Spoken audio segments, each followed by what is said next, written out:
Maciej Wiśniewski, witam. Pokój jest w nas. Pod takim hasłem będzie pierwsza informacja.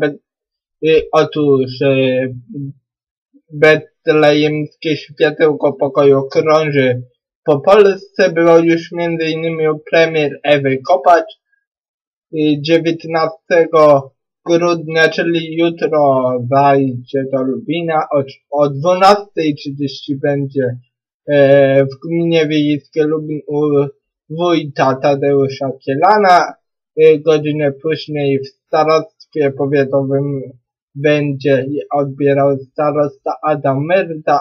W najbliższą niedzielę natomiast o 16:30 uroczysta msza święta i przekazanie światełka pokoju dla mieszkańców miasta o 16:30.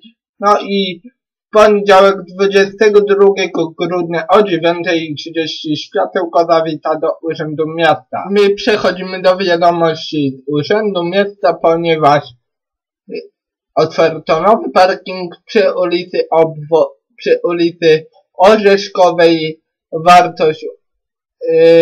Wartość umowy obowiązywała na 894 000 złotych.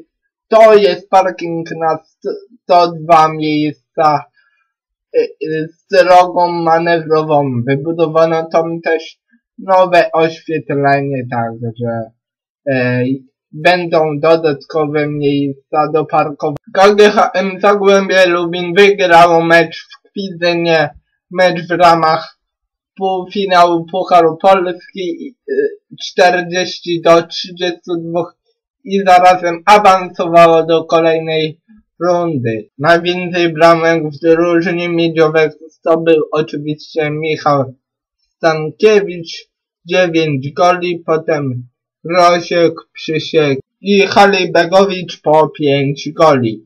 A ja już Maciej Wiśniewski, dziękuję za uwagę. Zapraszam jeszcze na mojego nowego bloga, który rusza od 1 stycznia. Do widzenia.